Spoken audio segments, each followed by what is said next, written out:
Welcome back to Part-Time Bodybuilder. This is your host, Holly Jeans. I am joined today by the lovely Hayley Irwin, who Hiya. is a fellow bikini competitor and podcaster. She hosts her own podcast called Fitness Behind the Filter, and she is also a full-time online coach. So it's very good to have Hayley on with me today. Thank you for joining me. Thank you for asking me. I'm really excited to do it. I might have to apologise because I'm a bit rusty. I've just said to Hayley that I haven't done an interview for about a month. And I am quite tired today. So if I start stumbling on my words and talking gibberish, hopefully Hayley will just take over. I'll just ask myself some questions. Be like, Holly, just sit there quietly, it'll be fine. Yeah. Just smile for the camera. I don't know whether you want to do a bit of an introduction, whether you've got anything else you want to add to that. I think you did a pretty good job of that. So yeah, as you said, I'm an online coach, bikini competitor. I used to be a personal trainer before I transitioned into online coaching. So yeah, I think that's pretty much everything. Perfect. Well, I have been listening to Hayley's podcast, which she set up recently. So I think, are you on episode 7? I am, yeah, released episode 7 this morning, actually. Lovely. So how's that all going? Really good, actually. I'm really enjoying it. Feedback's been really good, actually, which has been nice. So I'm just coming into sort of like the end of my second month now. I'm releasing them every week, which has so far been so good. I'm trying to do it like quite consistently, so people like know when to expect it, sort of thing. But it's been good. Like as we've discussed like prior to recording this, I love people. I love hearing people's stories and asking them questions and getting them to open up as well. And I love helping people, which is obviously why I do the job that I do. So it's been really good to get positive feedback, because if I haven't had a guest, I've done like a short, like 20-minute interview podcast, sorry, on just like little tips and tricks for like a happier lifestyle or a more consistent routine and things like that. So yeah, I've really enjoyed it. I feel like it's been quite beneficial, which has been good. Good. And what's the kind of premise of the podcast? What kind of message are you wanting to convey with it? So the idea of Fitness Behind the Filter is literally exposing the lives of fitness professionals behind the filters of Instagram or social media in general. So basically showing people's true lives and not necessarily what they show on the highlight reel that is Instagram. So it's basically, yeah, exposing the realities, talking a lot about mental health and trying to sort of remove the stigma around it. So yeah. And one thing I've really enjoyed is that kind of open and honestness that comes across. Like it is very genuine and it's real people telling real stories, kind of warts and all. Mm-hmm. And like you say, really removing that kind of perception on social media that everything is perfect and that everyone's leading this life that you should kind of aspire to. Yeah.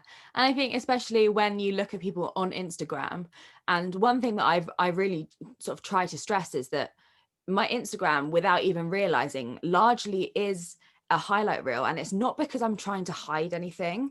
It's because a lot of the time when things are happening, I don't want to put negativity out there. It's not that I'm trying to like make this false facade that, you know, life is perfect, but it's just a case of not wanting to put negativity out there. And then it's only in hindsight where I'm like, oh, it would really help if I'd said something about that. And so I tend to talk about things a lot in hindsight. I guess when I've got like a positive spin on the end of things or something like that. So I think like a lot of other people must feel the same way that I do. It's not a case of necessarily trying to hide something or trying to put a picture perfect lifestyle on Instagram. It's just a case of not wanting to put negativity out there, if that makes sense. So yeah, I've tried to sort of expose the realities, the harsh realities, like you say, warts and all, but obviously not be quite so doom and gloom. And I think, like you say, you feel like posting when you're positive. I know that if I'm having a bit of a day of it, that I don't even think about picking up my phone and putting it on Instagram because Yeah, that's just not the headspace. no, it's not. And especially like with prep and things as well, like when you're really struggling, and I think why sort of prep is glamorized a lot of the time is because when you've got the energy, you're going to pick up the camera, you're going to be really animated. But when you're tired, when you're hungry, when you're sad, you're not going to pick up the camera and start crying into it necessarily. Or being like, I'm in a really bad mood today. I'm really hungry. I'm miserable, blah, blah, blah, blah. So people do see like the positive sides of a prep. I do think like nowadays people are making a concerted effort to sort of show the flip side as well, but I don't think that's all the time. And again, it's not trying to hide anything. It's just, as you say, our natural reactions when you're not in a good headspace. Yeah, and also I think I was thinking about it the other day. I think the grind is kind of glamorized. It's almost like it should be aspired to, and that if you're kind of not feeling motivated, or you're not positive or putting a positive slant on anything, you're weak, and that's it's just not realistic. Oh, there's like, I love the grind. And it's like, oh, shut up. Honestly, whenever I'm doing something, like I had to train a few weeks back at like 4:30 a.m. because I had some things to do. I was like, the last thing I'm going to do is put that on Instagram because I feel so embarrassed of like, I don't want to come across as that person that's like, oh, look at me, work harder than I do. That's Like, the no, grind. shut up. Everyone has emotions. Get some blooming sleep. That's as healthy as, anything else. So Yeah, yeah, I I completely heard agree. someone say, actually, it was on a podcast the other day. I think it was a doctor, and he was talking about Mark Wahlberg and kind of saying how he gets up at like ridiculous o'clock every morning to train, and he trains for like 3 hours. And he was saying, it's not normal, and actually the health benefits of getting enough sleep and kind of the health implications of not getting enough sleep are actually really quite scary. So when he's kind of, I think dementia was one of them, and it was like, It is. kind of in 20 years, that's not glamorous anymore. No, it's really not. Even like heart disease and things like that are increased, as well as things like being more likely to have accidents, whether that's in the workplace, on the road, all sorts. Yeah, there is a lot of different ways that you can really mess yourself up by not getting enough sleep consistently. Yep, so the grind isn't worth aspiring to. Stop the bloody grind. Unless it's coffee, in which case keep that coming. That is acceptable grinding. Yeah, that is the only grind you need. So in your first episode, like I said, you were very open and honest about struggles with mental health. So I'd really like to touch on that. Yeah. Kind of what point did you think, okay, there might be an issue here? What, like from the beginning or more recently? Right from the beginning. Cool. So my mental health journey, so to speak, started when I was sort of 16, 17. And it was picked up by my mum actually. And she was like, there is something not right with you. Because all of a sudden, I'd always been the kid that was up out of bed early. I never like wanted sleep. And then I started being very negative, very hard on myself. And without even realizing it, like I didn't want to get out of bed and like things like that. And I remember my mum coming in and like ripping the curtains open on a Saturday, like, come on, get out of bed. And she sort of concluded by saying like, this isn't right. So I asked her to give me sort of like 3 or 4 months to like try and turn it around. And then 3 or 4 months later, she came back to me and was like, H, this isn't working. And she took me to the doctors to see if there was something that they could do. And I guess until this point, I just perceived my thoughts to be normal. And then I did a questionnaire at the doctor's, which later diagnosed me as having depression and anxiety, which I don't really feel like you can diagnose from a questionnaire, but we'll go with it. But hearing myself answer those things and seeing the doctor's reaction, I was like, oh, maybe these thoughts towards myself, towards life, aren't actually that normal. And maybe there's something more to it. They asked me if I wanted to have medication, of which I said no, I didn't want that. I think there was still a very much a stigma around medication, which personally I think I still had for myself, not for other people, until relatively recently. I mean, if someone told me that they were on antidepressants, I would never have thought any bad, like think bad of them. But the idea of myself going on them, I was like, oh my God, that's not something that I want. So I went to counselling, and I was very fortunate enough to be able to afford it to go privately, because the NHS is like a long waiting list. And I had a series of, I think it's about 10 weeks of counselling every week with a woman called Kathy, who I just did not click with, like, whatsoever. And I'd be actually intrigued whether that was just her or whether it was the experience on the whole. If you aren't familiar with depression, there's kind of two types of it. So there's situational depression and clinical depression.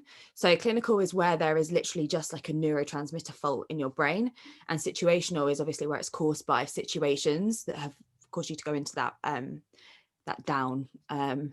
And we've realized that mine is actually clinical as opposed to situational. So I just don't think counseling was for me to start with, because when I was talking, I realized there was nothing wrong. Sure, I felt things a lot more. I think I was a lot more sensitive and things like that. But I had a really good childhood. I had a really supportive family. It's not like I had issues growing up, if that makes sense, which I think in turn made me feel worse, because when I was talking to this woman, she was like trying to work out what was going on in my head. And she was like, well, you've got a normal family and you've got a normal life and you're very lucky and you're very privileged. And I was so aware of that. So I just didn't feel like my journey or my thoughts were valid. And there are a few things that happened in that early stage which made me question my own mental health, which is mad, isn't it? Because it's going on in your head. But I remember someone like tweeting about it and was like, because I told my best friend, and obviously as like high schools do, it spread like wildfire. And it was like, oh, what have you got to be depressed about at 17? And then there are a few things that my mum had said, and she cringes every time I mention this, because she's just like, oh. Another one to cringe at. I know. So, you know, she was like, oh, how's that depression thing going? And, oh yeah, your uncle's struggling with like real life adult depression. And so at that point I was just like, look, counseling's getting me nowhere. Like, my friends at school think I'm being ridiculous. My mum's saying it's not proper. And so I just thought like this needs to stop. So I stopped counselling and I stopped everything. And I just said that I would sort it out on my own. And you know what? Like, I think I did a lot of the time. I do think it was a lot to do with hormones as well. Obviously, like I said, I do have clinical depression. So I think with, you know, being a teenager, my hormones were all over the place. So I do think it was partly to do with that. But I think I did still feel things a lot more maybe than other people in terms of like how sensitive I was. So yeah, I think that was something that I'd always experienced growing up. But then when I was in second year, I started thinking that I needed to lose weight. Second year of uni, this is. So first year I was like a normal fresher, so to speak. And I realize now that like past experiences in relationships had led me to think that in order to be loved, I needed to be small. Everything that went wrong in a relationship, I blamed it on my size. And I think I wasn't big by any means. Like, I was a little bit soft and chubby, but like I wasn't like obese, if you see what I mean. But the girls that the people I've been with had cheated on me all happened to be skinnier than me. And so I just got it in my head that I needed to be loved, to be smaller. And I think also what I've realized like more recently is that when I was younger, I had a really good relationship with my parents. And then when I was about probably like 17, 18, 19, I'd started to like clash with my mum a little bit more, and we were always arguing. And I think subconsciously that went back to the thought that, oh, I need to be small again to be loved, even though my parents like never stopped loving me. I'm not saying that, but you know, when I didn't argue with my mum all the time and things like that. So yeah, I think that's when again I started to realize that eating and exercising was my way of controlling things. So whenever, you know, something didn't go right in a relationship, or I was stressed about uni or anything like that, I'd control my food and I control my exercise. I'd do way too much exercise as a form of punishment, and I wouldn't eat anything as a form of, right, this is how I'm going to be skinny. This is how I'm going to be loved, essentially. And it took a while for me to realize that I was using this in an unhealthy way. I think I'd always been a little bit aware of that because I was smoking at the time, and I was doing all of this. And I remember people saying to me, like, why are you trying to be like so healthy, but you're smoking? Like, this doesn't make sense. And I just used to say, well, smoking doesn't change how I look. And I think I'd never done it for a healthier mindset. I'd just done it because I wanted to be skinny. And I'd never been skinny. I'd never been small. Like, naturally, I'm not a skinny person. I remember, like, when I first embarked on this journey, my mum saying, like, you're not going to have a thigh gap.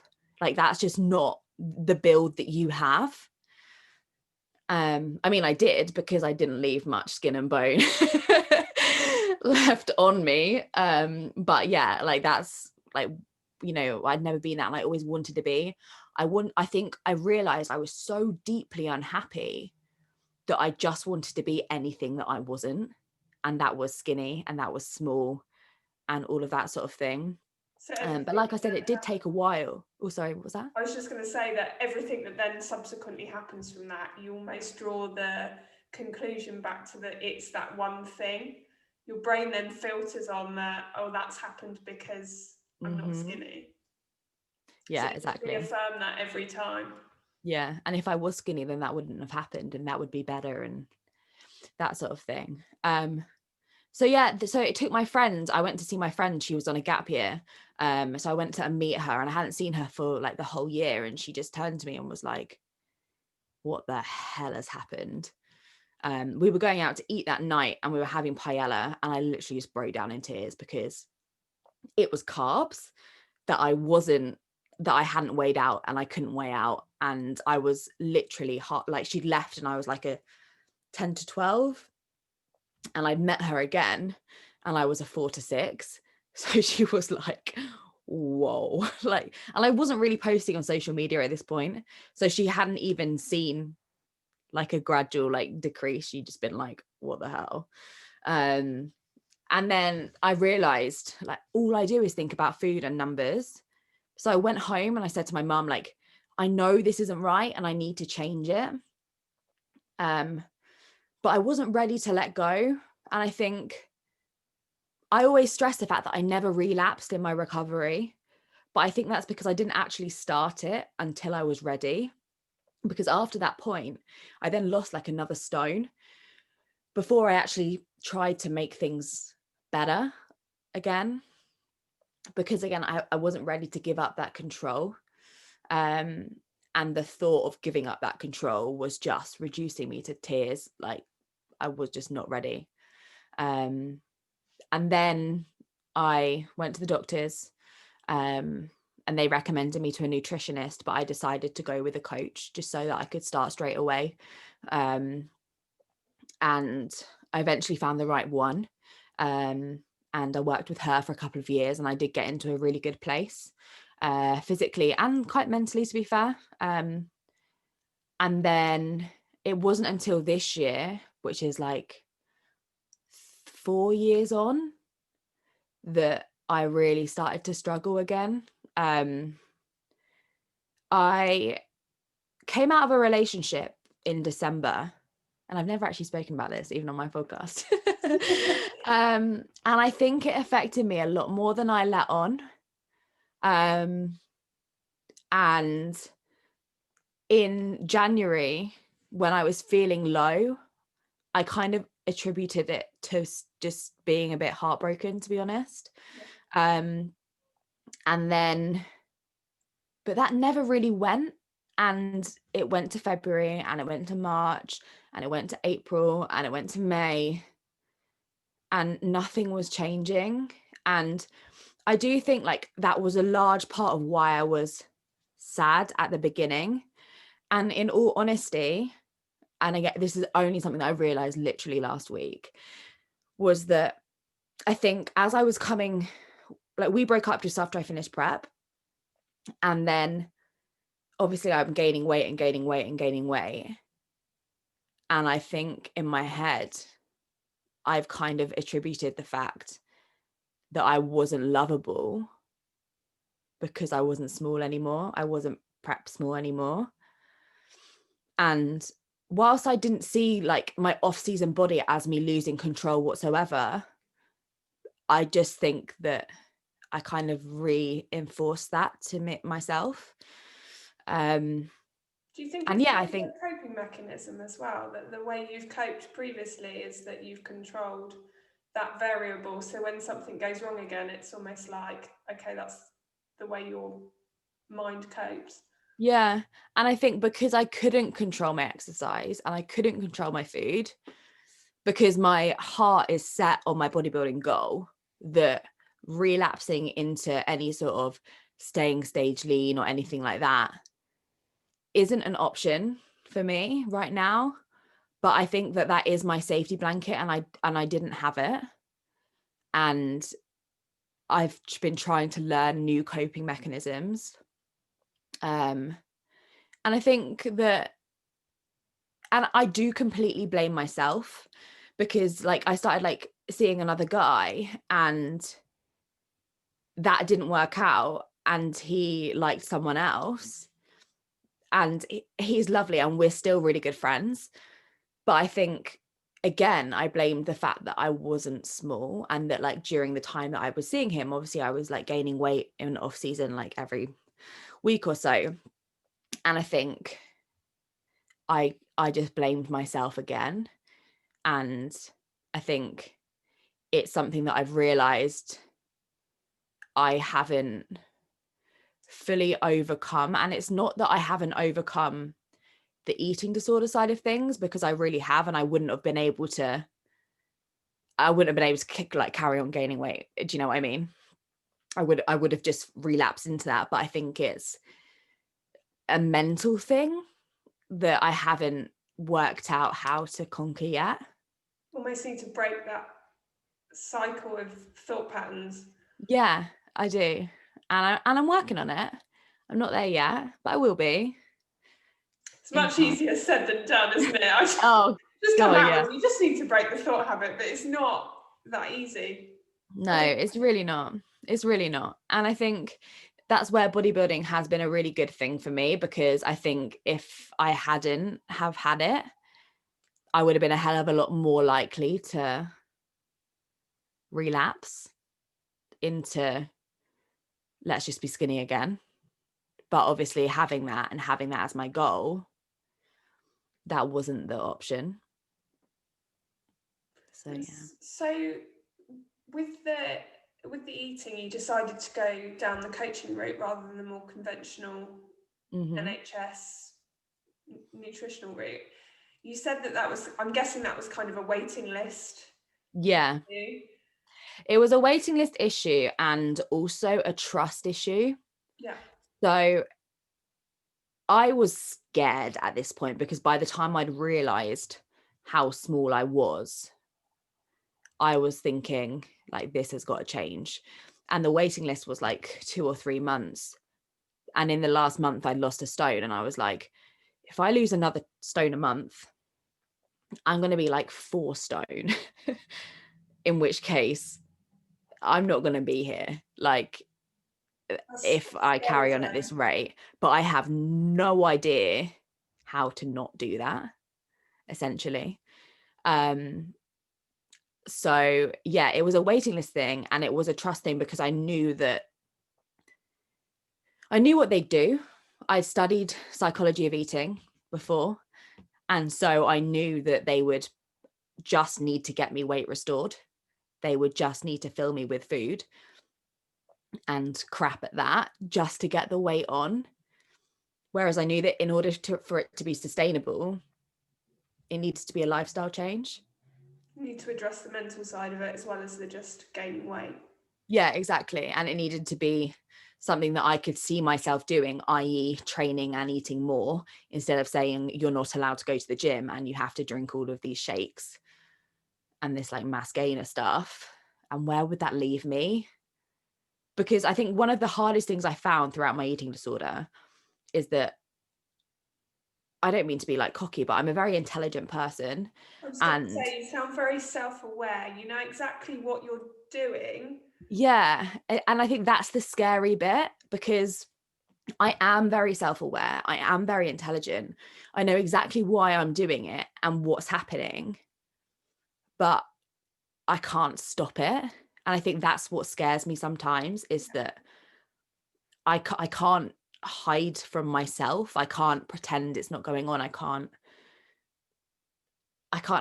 hide anything. Like I know what I'm doing and I know it's bad. It's not like I can convince myself that what I'm doing is okay. But it is the mental side of things, like the way my brain is put together, that like physically doesn't allow me. And unless you've struggled with mental health issues before, I don't think you will ever fully comprehend what that means, and to physically not be able to do it, because people just go, well, just stop, just don't do that. But it isn't that simple. So yeah. No, and I think that's the thing that's often neglected in bodybuilding and sport in general, is that so much emphasis is faced on the physical side of the sport, but it's such a mental game. Yeah, dieting is such a mental game. And I don't mean just dieting in terms of like a dieting phase. I mean like the diet in general, like the gaining weight, the losing weight, the all of that sort of stuff. Like I think you need to be very mentally strong to do both sides of things. Yeah, In you need different ways. They the require different things. yeah, the mental toughness, and also the self-awareness to look after your mental health, because you know, you can diet and run yourself in the ground, but you need that kind of self-awareness to be able to tell yourself to stop, and being aware enough to know when it's healthy and when it's not.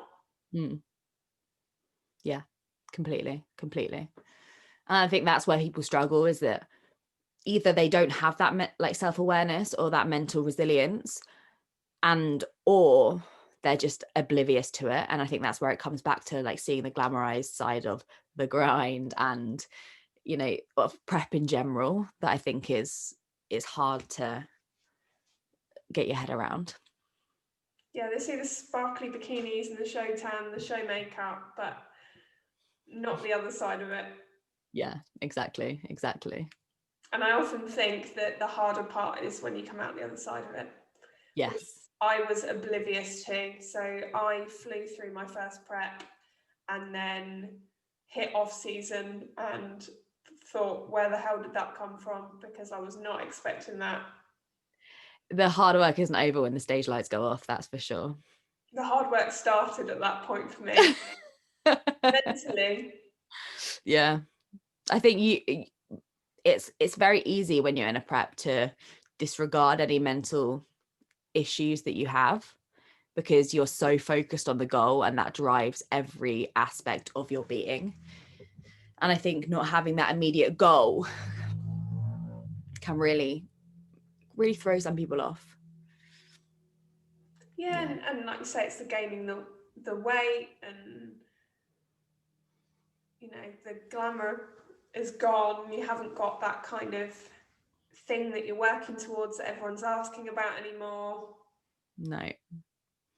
And I think that's where you find the people who really do love the sport. Yeah. Because I think it's really important that if you're in it for the right reasons, you will do the off season and you'll do it properly. Like my first off season, I got like 4 or 5 kg above stage weight, and there was no reason for me to stay that lean because I had a lot of muscle to build. Like I understand, like if you're there, like if you're a bikini pro and it's just a case of fine tuning, like no, you don't need to go and put on like 10, 15 kg. But, you know, if you've got a lot of muscle to build, you need to make sure that you are gaining the weight. And I think that stemmed from the fact that I was just like, I can't put on this weight. Like, I just need to be really, and I was tiny. I was really small. I'm quite interested to hear how you got into competing, because I always worry that with the kind of disordered eating that you're almost swapping one version of control for another. So it'd be quite interesting to get your view on that, whether you think that's what happened or... Yeah, I think that did happen. And I was talking to a friend about this, and he was like, it's really admirable that you are open and honest about that, because I think a lot of people just say that it's not, and sort of throw that under the carpet. So I got into competing. In fairness to me, prior to having an eating disorder, I'd been interested in competing. So I went to uni with Gains for Girls, if you know them. Yeah, I've heard of it. Yeah, so Abby was competing at the time. She'd left uni, and Lucy was still at uni, and I was training with Lucy, and we were like, oh my God, Abby looks insane. Like, the whole process looks amazing. Like, I'd love to do it one day when I built a lot more muscle. And then obviously I got poorly, but I still had my heart set on it. And a lot of my reason to recover was based on the fact that I will never step on stage if I don't put on this weight. I will never step on stage if I don't build this muscle. And so whilst I did have a love for the sport, and I think that I always did, and I always would, my reason for competing that first time was inevitably another way to control what I was doing, because I approached a coach and I said, like, I want to compete, blah, blah, blah. Like, what do you think? This is my physique. And he said, I think you've got a really good shape, but you need a year off to build in order to be competitive. And I was like, no, that's not happening. So I found another coach who would take me and who would do my first prep. So whilst I wouldn't argue that I got into competing because of my disordered eating, because as I said, I'd had an interest in it prior to that, I do think that my reasons for jumping straight into it were because of that, because I started to put on weight. I wasn't skinny anymore. I was very lean still, but I just, I wasn't worryingly lean. I wasn't unhealthy. Which sounds ridiculous, doesn't it? But yeah, and I just sort of thought, like, well, I want to be lean again, and I want to be able to diet without people going, oh my God, what's she doing? And I wanted to be able to get on a Stairmaster without people freaking out. And I think that's what it came down to be honest, because if I was in it for the sport, I would have taken that year off to grow, and ultimately I didn't. So I think it has definitely been a help to some extent, because it was a real driving force for me to recover. When I was losing motivation, I'd think about that end goal.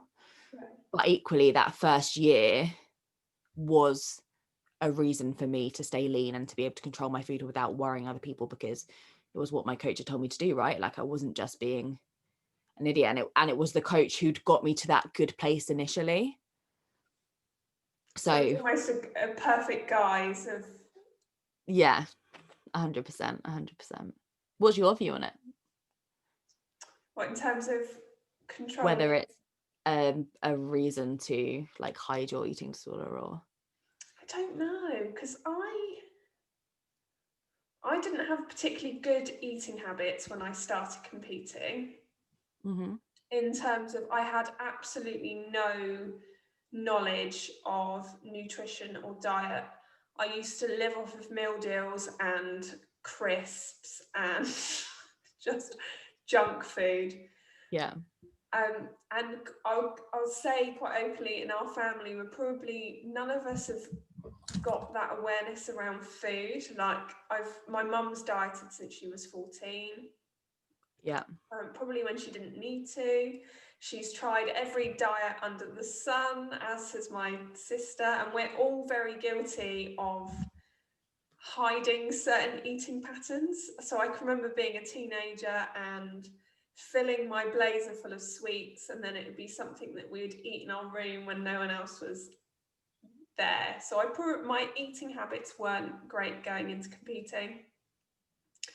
I didn't start competing as a way to control my diet, or I didn't even really think about that side of it. I did it for a challenge, and it wasn't because I love the sport. I'm not going to pretend. I knew nothing about bodybuilding when I started. I didn't know how lean I was going to get. I didn't know anything about, I hadn't even seen a show. Like, I literally knew nothing about competing and threw myself into it with absolutely no idea.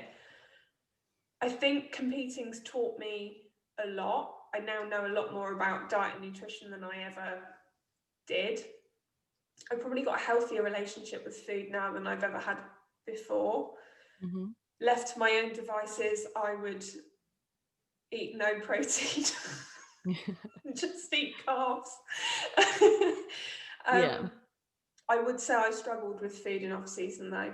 I reverted back to that old pattern of hiding certain eating patterns and feeling very out of control with food. Mm-hmm. And it's taken me quite a long time to get in a position where food doesn't even really feature anymore. It's not something I think about all the time. But I do think for a lot of people it is a mechanism of control. Yeah. With food.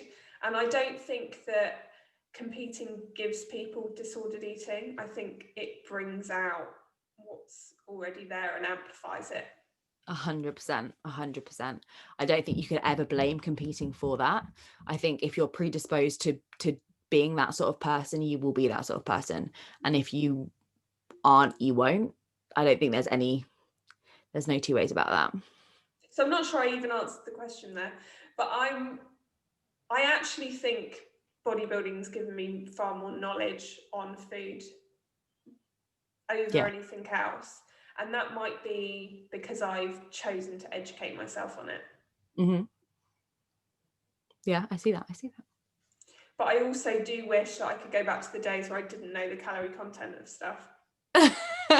Where you didn't look at a plate and just think, okay, that's this many carbs, this many fats, this many proteins. I mean, like a pizza, like that, wouldn't even think about how many calories were in a pizza. Whereas now I'd be like, oh, do I want to do that?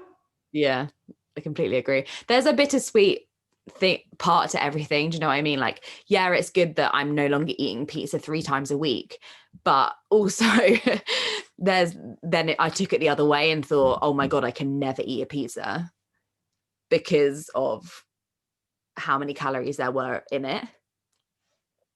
So I think there needs to be that famous word, that balance word, right? Like, it's good to be educated, but it's not good to restrict yourself to the point of breaking point, essentially. No, and I actually think it all comes down to education. I wish more people were educated about nutrition, because I think often, particularly as women, that we're taught that to lose weight, the only way you can do it is by starving yourself. Yeah, how to lose dress size in 10 days. Yeah, and we just sell people so much bullshit. Yeah. Excuse my French, but what people need to realize is that the dieting industry is there to make money. Mm-hmm. And they will sell whatever they need to sell to get your money. So all these shakes and teas and all this kind of absolute nonsense that people buy into is all one big marketing ploy. Exactly. And I think that however many like anti-diet culture campaigns there will always be that industry there, because there isn't the knowledge for everyone. I was actually talking to my trainer the other day, And he was saying like that a member of his family was like had started selling the Cambridge diet, and he was like, what the hell, like I'm here, I'm a PT, and you are selling like the Cambridge diet. But she has no interest in exercise, she has no interest in doing that. She just wants to do it her way, and she will, because it's the quick fix, right? Like everyone wants a magic pill, everyone wants to do it in 10 days, and that takes a lot for someone to go, actually no, I'm going to wait 2 or 3 months before I start seeing good results, and I'm going to get off my ass, and I'm gonna spend time cooking and meal prepping. In this day and age when everyone wants everything at the click of a button, that is very hard to sell in the same way for a lot of people. And I get why people are confused, because there is so much noise out there. Like filtering through it all and working out what is actually right and what's wrong is so difficult. It really is, it really is. And I feel for people who are not in a position where they can or want to educate themselves about it, because I think knowledge is power, and when you don't have that, you will immediately see yourself as subordinate to anyone who does have that knowledge or appears to have that knowledge. So if you are seeing celebrities, advertising skinny jabs and teas and all of that sort of stuff, you're going to buy into it because you see them as above you and more knowledgeable than you. Yeah, and even in the coaching industry, we've seen it, that you can put your faith and trust into someone, and doesn't necessarily mean that they've got the knowledge to back it up. No, it doesn't. It just means they know how to sell. Yeah. Marketing is a wonderful tool. It is. So even someone who's got X, Y, and Z qualifications doesn't necessarily mean that they know what they're talking about either. So it's just really, it's a minefield. It really is. It really is. So back to competing. So yeah. What's been kind of your competing journey? Where did you start? What competitions have you done? So I've always competed with the UK BFF. So I started with the Sugar Classic, and I've done that every year for the last 3 years. And I didn't place my first show, and then I came third in my second show, and then I won the last one. So it's been quite a nice progression upwards. And the same with British finals. Yeah, so I didn't place in my first year. So my first year of doing Sugar Classic, it was in the November, and it qualified you for the following October British finals. Yeah. And I didn't place in that. I came 7th. And there were like 20 girls in my class. And then I was heartbroken, which is why I then did Sugars afterwards, which was in the November again, to sort of get some confidence back and to qualify me for the next year, because I was like, I'm not done here. Yeah. And I thought about moving over to do PCA, but I felt like I had unfinished business. So then I did British finals in 2019. Yeah. And then I came third. And I was really disheartened with that again. I had my eyes set on first prize. And then that's why I did November again. I was like, I'm not done. Yeah. And then, I'd always planned to have this year off prior to COVID. 3 back-to-back years of competing is hard on anyone's body and mind.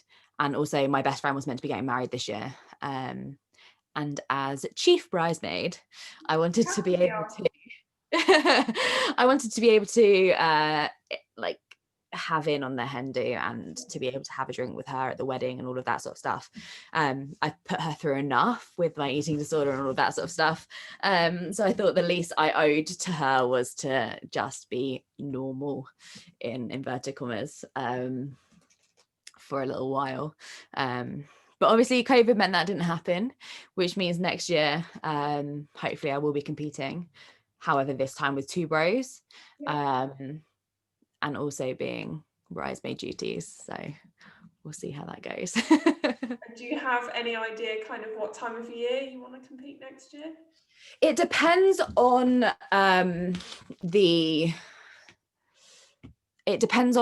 whether we have to do qualifiers again. So obviously this year they were planning to bring in the rule that you have to do a qualifier in June or July just to be able to do any other show regardless of where you placed on that.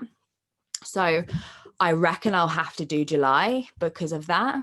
I don't want to, because my best friend's wedding is the 17th of July, which would make me 1 week out from the show.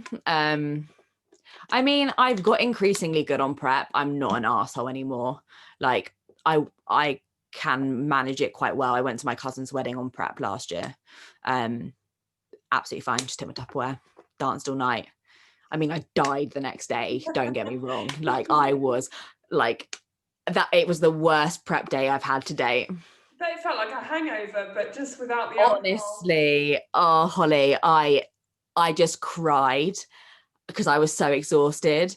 And I remember looking at this rice cake in my hand. I was like, I don't even want to eat the fucking rice cake. I was like, I don't even have the energy, but I'm so hungry. And yeah, that bit me in the bum big time. But we did it. Yeah.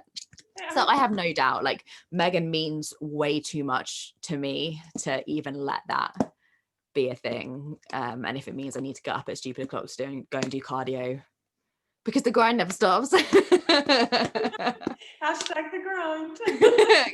Wait for the 17th of July for that like 3:30 a.m. cardio. Now. Set your reminders, guys. Yeah, I'll get it done and I won't complain. Like, it's her day. I'm not about to make it about me in any which way. So yeah, but if we don't have to do qualifiers and they just go back to how they did it the year before, I will hopefully look at competing like back end, like September, October time.